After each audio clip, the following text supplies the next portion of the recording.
Boa tarde a todos. Na pessoa do Sr. Presidente da Junta de Freguesia, cumprimento todos os presentes e os que assistem à distância, para ser mais rápido. Umas notas iniciais em relação às questões que aqui foram levantadas. Em primeiro lugar, o Sr. Vereador Francisco Queiroz levantou a questão do semáforo. Os semáforos estão na Nacional 17, ou seja, são da responsabilidade direta das Infraestruturas de Portugal, não são da Câmara Municipal. De qualquer das maneiras, posso lhe dizer que temos estado em contacto com as Infraestruturas de Portugal e o que está aqui em causa é um novo manual que é das Infraestruturas de Portugal e tem dúvida se deve ou não deve manter. De qualquer das maneiras, sai completamente do foro da Câmara Municipal. Em relação ao átrio Solum e à instalação do hipermercado da Mercadona, como já tive a oportunidade de dizer, havia um pedido de informação prévia que já tinha sido aprovado previamente pelo Executivo anterior e, portanto, já é um poder vinculativo, há aqui um vínculo assumido por parte da Câmara e, para voltar atrás, teríamos que ter uma boa razão para o fazer, nomeadamente um novo parecer jurídico que nos viesse aqui identificar alguma ilegalidade. Foi isso que eu fiz, pedi um novo parecer jurídico e que reiterou a resposta, ou melhor, o conteúdo e a orientação dada no primeiro e, portanto, o processo avançou. Neste momento, a arquitetura está aprovada, está em fase de aprovação dos projetos de especialidade, o que irá acontecer seguramente ainda esta semana, ou seja, estarão em condições de avançar com a obra. Acho que nesta fase já não vale a pena estarmos aqui a discutir se cada um de nós concorda ou não concorda com este empreendimento. A verdade é que já havia um vínculo e, portanto, foi dar seguimento a esse mesmo empreendimento, ou licenciamento neste caso. No que respeita ao Centro Regional Desportivo de Ginástica, eu acho que é uma não questão. Voltar com esta questão acima da mesa, Senhora Vereadora, eu gostava de entender, mas de facto demagogia e falácias não é comigo. Não consigo entender como é que, tendo o processo decorrido todo no seu executivo, vão levantar dúvidas nesta fase. Sinceramente, não consigo entender. Mas, para uma jurista, então, ter tanta incongruência no meio é ainda mais criticável, sinceramente, não sei onde é que quer atingir. Agora, da nossa parte, nós somos transparentes, temos dito isto desde o início e continuo a reiterar, somos transparentes. E, portanto, em caso de dúvida, o que eu faço é pedir um novo parecer. E foi o que foi feito neste caso em concreto. Eu, por acaso, não, a sério, haja decoro, porque não vale a pena estar aqui a insinuar que queremos parar um investimento ou que queremos qualquer coisa específico que eu nem sei o que é que vos vai na cabeça. Da minha parte, transparência total. Havia um procedimento que tinha sido lançado no vosso executivo, que eu saiba, aliás, não é que eu saiba, é com toda a certeza, e a documentação assim o comprova, não foi só lançado, e o caderno de encargos, todo o procedimento foi lançado por parte do anterior executivo, como um licenciamento foi dado pelo anterior executivo. A senhora acabou daqui de dizer que não há dúvidas que é uma concessão de uma obra pública. Eu gostaria de saber por quem é que se baseia. Porque se baseia numa obra pública, como disse muito bem, não pode ser a Câmara a exigir o licenciamento à própria Câmara. Mas então foi isso que o seu executivo fez. Se considera que é uma concessão de obra pública, fica a saber a senhora que o seu executivo anterior exigiu, aliás, está no contrato de concessão, no ponto 4.3, diz expressamente que este processo está sujeito a controle prévio. Sabe o que é que isso significa? Está sujeito a licenciamento. Então é a Câmara, foram vocês que escreveram isto, não fui eu herdei o processo. Está lá escrito taxativamente, está sujeito a controle prévio. Portanto, vamos licenciar. Certo? E o que é o licenciamento? É exigir todo um projeto de arquitetura, exigir os processos de especialidade. Estamos a exigir à própria Câmara. Então são vocês que criaram as incongruências, não fui eu. Só no momento do pagamento das taxas é que, pelos vistos, a dúvida surge. Pois está escrito no controle, no respectivo contrato de concessão. O anterior vereador do urbanismo acompanhou, e bem, do meu ponto de vista, todo este processo de licenciamento, aprovou a arquitetura, aprovou os projetos de especialidade e tudo isto, aliás, o despacho é do dia 24 de 3 de 2021. Não vale a pena omitirmos a verdade. E no âmbito deste despacho, ou na sequência deste despacho, foi enviado um ofício à Supera, Arieiro, no dia 6 de 8, a dizer que deviam as taxas. Por isso isto é tudo ainda no anterior executivo. O anterior vereador e o seu executivo acreditavam que tinham que pagar as taxas. O problema surgiu a posteriori. E havendo dúvidas, que foi como foi quando eu apanhei o processo, eu própria, ao ler, vejo um contrato de concessão que diz que é sujeito a controle prévio. Se é sujeito a controle prévio, é sujeito naturalmente às taxas que lhe assistem. Inclusive, é exigido um contrato de obras de urbanização. Eu, sinceramente, tinha poucas dúvidas relativamente a este processo. Agora, se a senhora tem, eu recomendo é que pegue no processo todo, estude devidamente o dossiê, não havia mandar para aqui umas larachas, porque isto não é, efetivamente, uma concessão de obra pública. Então agora, ou se anula o contrato, ou então pagam as taxas. Ou assumimos que isto não é uma concessão de obras públicas e pagam as correspondentes taxas, ou então simplesmente o processo tem que ir todo abaixo. Mas isso é uma questão de juristas. Eu não tenho a pretensão de discutir questões jurídicas. Agora, incongruências parece-me que existem. Mas foram geradas, criadas e alimentadas pelo seu executivo. Portanto, se quer discutir o assunto, vamos discuti-lo desde o início. Certo? Agora, acho também não lhe fica muito bem pôr em causa a idoneidade de um parecer da CCDR. Eu nunca o faria.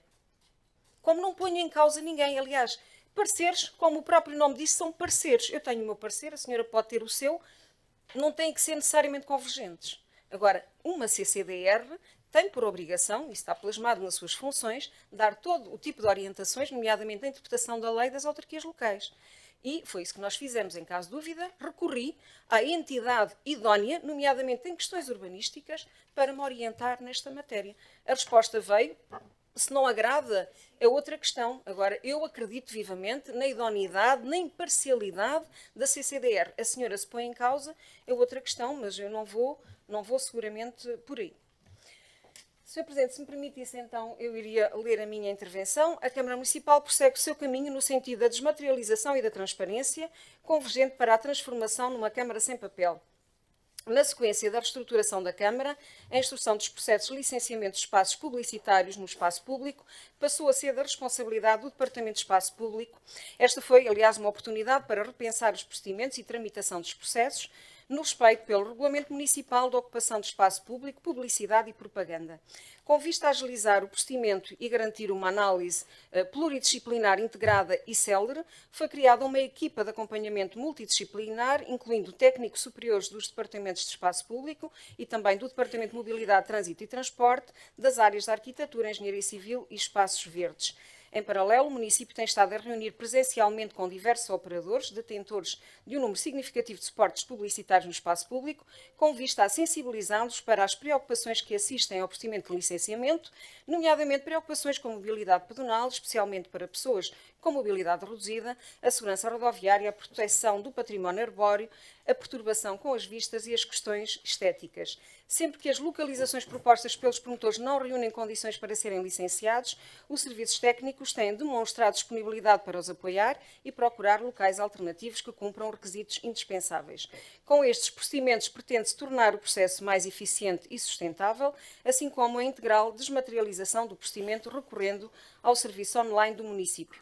Em simultâneo, está a ser criada uma layer integrante do SIG municipal, onde se inclui uma base georreferenciada de todos os painéis publicitários do Conselho, associados a uma base relacional que sintetiza todo o histórico de dados e que futuramente poderá vir a ser disponibilizado para ser visualizado por parte do exterior por todos os interessados.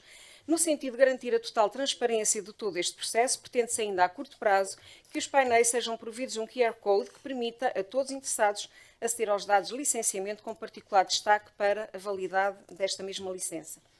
Com este procedimento e sensibilização, pretende-se envolver todos os promotores no sentido de garantir o cumprimento das regras regulamentares, de forma a evitar a necessidade, por parte da Câmara Municipal, de remoção coerciva dos suportes publicitários que não estejam devidamente licenciados. Contudo, importa informar que a remoção coerciva ocorrerá sempre que se identifique o incumprimento das regras regulamentares vigentes, nomeadamente o não pagamento das taxas competentes.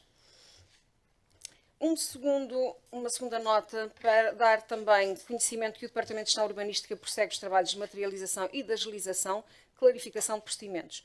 Tendo em vista a persecução de medidas de simplificação administrativa e de alívio burocrático para os cidadãos e para as empresas e ganhos também de eficiência e eficácia para os serviços, e tendo-se verificado a ausência de modelos legalmente estabelecidos relativamente aos termos de responsabilidade relativamente aos procedimentos de legalização, foram recentemente elaboradas e disponibilizadas online as seguintes minutas dos termos de responsabilidade. termo de responsabilidade relativo à autorização de utilização com vista a obviar a necessidade de realização de vistorias, com todos os encargos daí decorrentes, sejam burocráticos, financeiros, tanto para os requerentes como para os serviços, tendo ainda em vista a redução dos prazos legais de resposta por parte da Câmara Municipal. E o termo de responsabilidade referente às especialidades, com vista a dispensar a apresentação de projetos de especialidade, quando já há lugar à mesma nos termos legais. Os termos de responsabilidade em referência devem ser elaborados e assinados pelos técnicos legalmente habilitados para tal. Uma terceira nota para dizer que também, ainda no âmbito de processos de materialização dos processos de urbanismo, atualmente se encontram totalmente desmaterializados 33 procedimentos. Destes, 13 foram desmaterializados desde 17 de fevereiro último, encontrando-se disponíveis os respectivos formulários nos serviços online.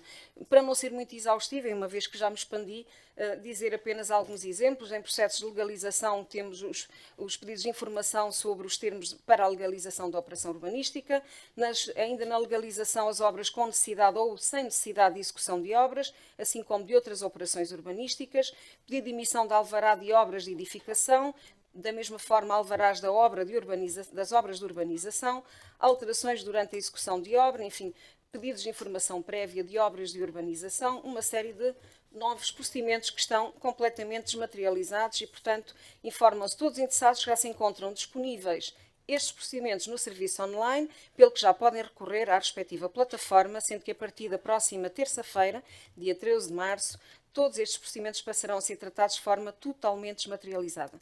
A estes processos juntam-se os pedidos respeitantes à primeira e segunda fase, que já oportunamente falei aqui, que continuam naturalmente a ser oferecidos. Por fim, uma nota muito breve para dar nota de que o Serviço de Apoio ao Cliente do SMTUC recebeu, mais uma vez, o prémio do melhor índice de satisfação do Portal da Queixa na categoria de transportes coletivos de passageiros. Este prémio já foi obtido pelo SMTUC por vários meses consecutivos, desde o ano 2022, mantendo-se em primeiro lugar até ao dia de hoje. Mesmo com o elevado número de reclamações recebidas, fruto em grande parte da degradação da frota, como tem sido aqui subejamente discutido, tem-se conseguido manter o primeiro lugar neste tipo de serviço, o que demonstra a ligação de proximidade do SMTUC aos municípios, aos seus utilizadores, o que se deve claramente a um esforço, dedicação e proficiência dos funcionários que apoiam este setor e estes serviços municipalizados. O trabalho efetuado pela equipa do SAC está, por isso, do meu ponto de vista, de parabéns. E em nome do Conselho de Administração do SMTUC, gostaria de deixar aqui um agradecimento e um cumprimento muito especial a todos estes funcionários e seus superiores e que todos os dias se dedicam a esta causa pública e a informar as pessoas da razão e do porquê que muitas vezes não conseguimos cumprir horários ou um serviço é eventualmente suspenso. Por isso, a eles um cumprimento muito especial. Obrigada, Sr. Presidente.